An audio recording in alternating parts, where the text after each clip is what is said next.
Students, पिछली video में मैंने आपके साथ कुछ एग्जांपल्स किए थे जहां पे हमने कुछ स्पेसिफिक कॉम्प्लेक्स नंबर्स के स्क्वायर रूट्स निकाले थे और मैंने आपको दिखाया था आप ज्योमेट्रिकली कैसे इंटरप्रेट कर सकते हैं स्क्वायर रूट लेने के प्रोसेस को। अब इस वीडियो में कुछ और एग्जांपल्स करते हैं। इस बार हम एग्जांपल्स करेंगे क्यूब रूट्स निकालने के कुछ स्पेसिफिक कॉम्प्लेक्स नंबर्स के।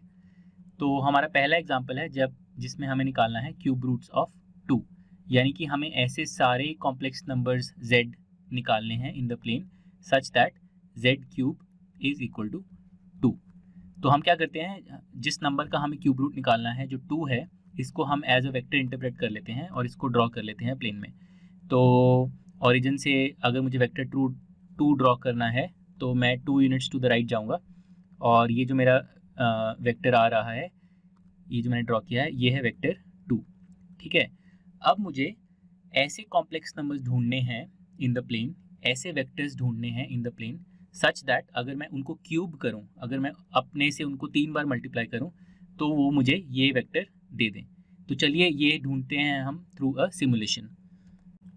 तो स्टूडेंट्स, ये वही सिमुलेशन है आपके सामने जिसको मैंने पिछले एग्जाम्पल में भी यूज़ किया था। इसमें हम ओ पी वेक्टर को 2 बना लेते हैं इक्वल टू 2, क्योंकि हमें 2 के क्यूब रूट्स कैलकुलेट करने हैं। अब जो हमारे पास पॉइंट ए है या वेक्टर ओ ए है वो रिप्रेजेंट कर रहा है कॉम्प्लेक्स नंबर z, और जो पॉइंट बी है या वेक्टर ओ बी है वो रिप्रेजेंट कर रहा है कॉम्प्लेक्स नंबर z क्यूब। तो हमें अब ऐसी वैल्यूज़ ऑफ z फाइंड करनी है, ऐसी सारी वैल्यूज़ ऑफ z फाइंड करनी है जिसके लिए z क्यूब जो है वो 2 के बराबर हो जाए, यानी कि वेक्टर ओ बी जो है वो वेक्टर ओ पी के बराबर हो जाए। तो हमें ऐसी सारी वैल्यूज़ ऑफ z फाइंड करनी है। तो सबसे पहले आप मुझे बताइए, अगर z क्यूब को इक्वल टू 2 होना है, यानी कि तो इसका मतलब ये है कि z क्यूब के मॉडुलस को भी 2 होना चाहिए। तो z के मॉडुलस को कितना होना चाहिए, जो हमारा क्यूब रूट है उसके मॉडुलस को कितना होना चाहिए। तो ये तो बहुत ऑब्वियस है, क्यूब रूट के मॉडुलस को 2 का क्यूब रूट होना चाहिए, यानी कि z के मॉडुलस को 2 का क्यूब रूट होना चाहिए, क्योंकि जब आप z को क्यूब करेंगे तो z क्यूब का मॉडुलस जो है वो 2 बन जाएगा। तो सबसे पहले हम क्या करते हैं, हम z के मॉडुलस को 2 का क्यूब रूट यानी कि 1.26 के बराबर होता है ये, तो उसको हम 1.26 के बराबर सेट कर देते हैं। ठीक है, तो z के मॉडुलस को मैं सेट कर दूंगा 1.26। अब नेक्स्ट आप मुझे बताइए कि z के आर्ग्यूमेंट को कितना होना चाहिए ताकि z क्यूब जो है वो 2 के बराबर हो जाए।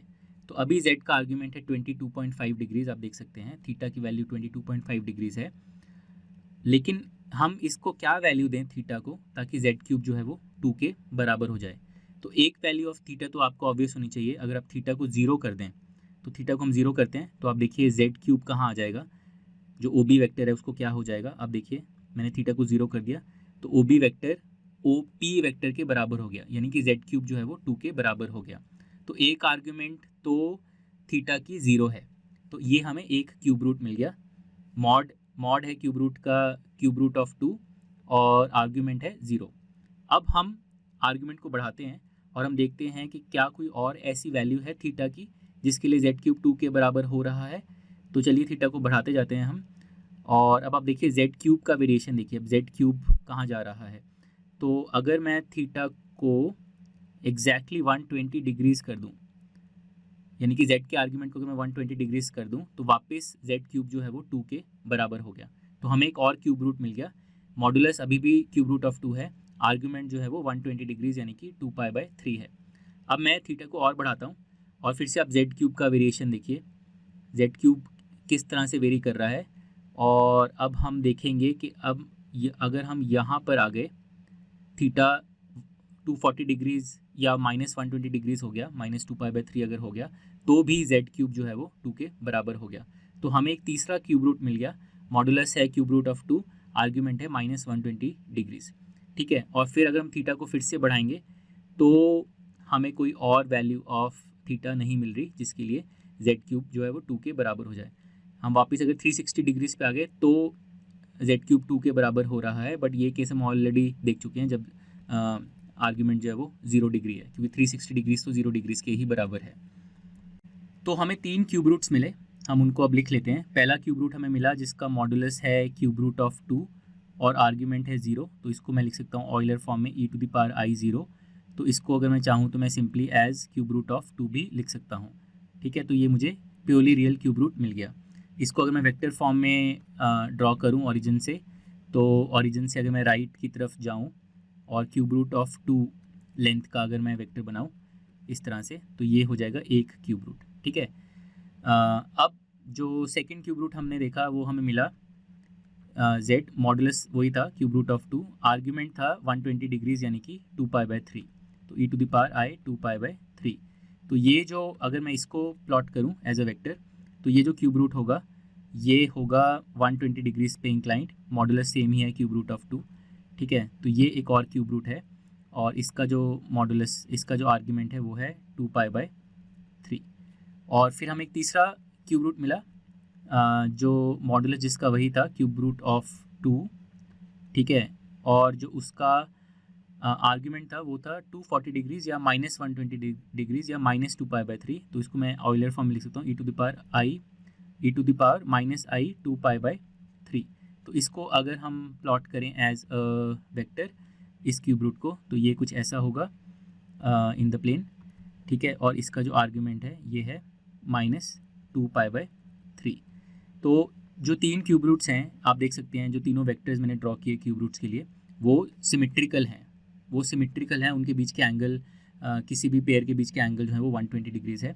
अगर आप तीनों क्यूब रूट्स को एज पॉइंट्स देखते हैं तो तीनों पॉइंट्स जो हैं, एक पॉइंट यहाँ पर है रियल लाइन पे, एक पॉइंट यहाँ पर है, एक पॉइंट यहाँ पर है, आप देख सकते हैं कि वो सिमेट्रिकली प्लेस्ड हैं अबाउट द ओरिजिन। इनफैक्ट अगर आप एक सर्कल ड्रॉ करें सेंटर को ओरिजिन लेके और रेडियस को अगर आप क्यूब रूट ऑफ 2 ले लें रफली इस तरह से कुछ, ठीक है, तो आप देख सकते हैं कि जो आपके तीनों क्यूब रूट्स हैं वो इस सर्कल पे लाई कर रहे हैं, एक यहाँ पर, एक आपका यहाँ पर और एक आपका यहाँ पर, और तीनों के बीच में आप देखिए एकदम सिमेट्री है। तीनों रूट्स के बीच में अगर कोई भी पेयर ऑफ रूट्स के बीच में देखें तो एंगल जो है वो 120 डिग्रीज के बराबर है। अब हम अपने नेक्स्ट एग्जाम्पल पे आते हैं जिसमें हमें निकालने हैं क्यूब रूट्स ऑफ 2 आयोटा, यानी कि हमें ऐसे सारे कॉम्प्लेक्स नंबर्स निकालने हैं z in the plane such that z cube जो है this is equal to 2 iota. तो सबसे पहले हम 2 आयोटा को as a vector in the plane plot कर लेते हैं। तो ओरिजिन से अगर हम 2 यूनिट्स ऊपर जाएं इस तरह से, जो ये मैंने वेक्टर ड्रॉ किया 2 यूनिट्स लॉन्ग, ये है वेक्टर 2 आयोटा। तो अब हमें ऐसे वेक्टर्स खोजने हैं प्लेन में जिनको अगर हम क्यूब करें तो हमें ये वेक्टर 2 आयोटा वाला वेक्टर मिल जाए। तो वंस अगेन हम सिमुलेशन यूज़ करके क्यूब रूट्स फाइंड करते हैं 2 आयोटा के। तो अब इस सिमुलेशन में हम OP वेक्टर को 2 आयोटा बना देते हैं, ठीक है। और अब जो Z वेक्टर है हमें इस तरह से फाइंड आउट करना है Z सच दैट जो Z क्यूब वेक्टर है, जो OB वेक्टर है, वो OP के बराबर हो जाए।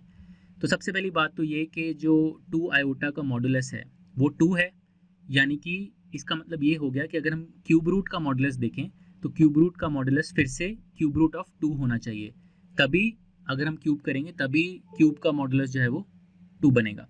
तो सबसे पहले हम z के मॉडुलस को क्यूब रूट ऑफ 2 सेट कर देते हैं, जो कि रफली 1.26 के बराबर होता है। तो हम इसको 1.26 कर देते हैं z के मॉडुलस को, ठीक है। अब हमें ऐसे आर्ग्यूमेंट्स खोजने हैं सच दैट z क्यूब जो है वो 2 आयोटा के बराबर हो जाए। तो हम 0 से स्टार्ट करते हैं। अगर मैंने z के आर्ग्यूमेंट को 0 कर दिया तो अभी तो z क्यूब का आर्ग्यूमेंट भी 0 है, तो अब हम बढ़ाना स्टार्ट करते हैं z के आर्ग्यूमेंट को। तो आप देखिए कहाँ पे जाके z क्यूब जो है वो 2 आयोटा के बराबर हो रहा है। तो पहली बार ऐसा होता है 30 डिग्रीज़ पे, जब z की आर्ग्यूमेंट 30 डिग्रीज़ है यानी कि π/6 रेडियंस है, तब z क्यूब जो है वो 2 आयोटा के बराबर हो गया। अब हम और बढ़ाते हैं थीटा को आगे और हम देखते हैं और क्या वैल्यूज़ हैं थीटा की। तो अगर मैं थीटा को, आप देखिए ध्यान से, अगर मैं यहाँ पर ले आया 150 डिग्रीज़ पे यानी कि 5π/6 पे, तो दोबारा z क्यूब जो है वो 2 आयोटा के बराबर हो गया। तो यहाँ पे हमें एक और क्यूब रूट मिल गया। अब मैं z के आर्ग्यूमेंट को फर्दर बढ़ाता हूँ, ठीक है, और अब मैं z के आर्ग्यूमेंट को यहाँ तक ले जाता हूँ। अब देखिए यहाँ पे जब z की आर्ग्यूमेंट -π/2 -90 डिग्रीज़ हो गई, तब z क्यूब जो है वो वापस 2 आयोटा के बराबर हो गया।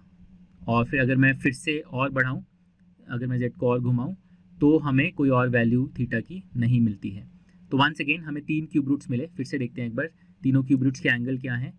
पहला एंगल हमें मिला 30 डिग्रीज़ पे यहाँ पर, सेकंड एंगल हमें मिला यहाँ पर 150 डिग्रीज़ पे, और थर्ड एंगल हमें मिला 270 डिग्रीज या -90 डिग्रीज पे। तो 3 क्यूब रूट्स हो गए हमारे वापस। तो तीनों क्यूब रूट्स को फटाफट प्लॉट कर लेते हैं और फिर उनको लिख भी लेंगे। तो वंस अगेन तीनों क्यूब रूट्स जो हैं वो सिमेट्रिकली पोजिशन है प्लेन में। तो हम एक सर्कल ड्रॉ कर लेते हैं जिस पे तीनों क्यूब रूट्स जो हैं वो लाई कर रहे होंगे, और इस सर्कल का जो रेडियस है वो है क्यूब रूट ऑफ 2, क्योंकि तीनों क्यूब रूट्स का मॉडुलस है क्यूब रूट ऑफ 2। तो हमने देखा जो पहला क्यूब रूट था उसका एंगल था 30 डिग्रीज, तो यहाँ पे कहीं हो गया। तो अगर मैं इसको ओरिजिन से ज्वाइन कर दूँ, ये अगर मैं वेक्टर देखूँ तो इसका जो एंगल होगा वो होगा 30 डिग्रीज यानी कि π/6। फिर इसके 120 डिग्रीज आगे, इसके 120 डिग्रीज आगे अगर आप जाएं इस तरह से, तो आपको सेकंड जो क्यूब रूट है वो मिल जाएगा। वो था 150 डिग्रीज यानी कि 5π/6 रेडियंस पे। तो अगर हम ओरिजिन से इसको ज्वाइन कर दें तो ये जो एंगल है हमारा, ये पूरा एंगल ये है 120 डिग्रीज। और फिर जो तीसरा क्यूब रूट होगा वो 120 डिग्रीज आप फर्दर आगे चले जाएं यहाँ से, तो इस तरह से आप 120 डिग्रीज और आगे चले जाएं, तो ये जो पॉइंट है आपका ये तीसरा क्यूब रूट हो गया। या अगर आप वेक्टर की तरह देखना चाहते हैं तो आप ओरिजिन से इस क्यूब रूट को, इस पॉइंट को ज्वाइन कर दीजिए, तो आपको ये वेक्टर मिल जाएगा। तो वंस अगेन हमारे पास 3 क्यूब रूट्स हो गए जो कि सिमेट्रिकली प्लेस्ड हैं इन द प्लेन। तो पहला क्यूब रूट था हमारा z जो है क्यूब रूट ऑफ 2 इसका मॉडुलस है और आर्ग्यूमेंट है π/6, तो इसका ऑयलर फॉर्म हो गया cube root of 2 e to the power iota π/6। फिर जो सेकंड क्यूब रूट हो गया cube root of 2 e to the power iota 5π/6, ठीक है। और फिर जो थर्ड क्यूब रूट हो गया वो हो गया cube root of 2 e to the power minus iota π/2, क्योंकि तीसरे वाले क्यूब रूट का जो आर्ग्यूमेंट है वो है -π/2 -90 डिग्रीज या फिर 270 डिग्रीज भी ले सकते हैं। और ये नोट करिए कि इस फैक्टर की वैल्यू जो है वो माइनस आयोटा हो गई, तो जो तीसरा क्यूब रूट है उसको हम ऐसे भी लिख सकते हैं minus cube root of 2 iota. इस तरह से भी हम तीसरे क्यूब रूट को लिख सकते हैं। तो वंस अगेन 3 क्यूब रूट्स हमारे जो सिमेट्रिकली प्लेस्ड हैं प्लेन में, पहला, दूसरा और तीसरा, और 3 से ज़्यादा नहीं है, 3 ही क्यूब रूट्स हैं।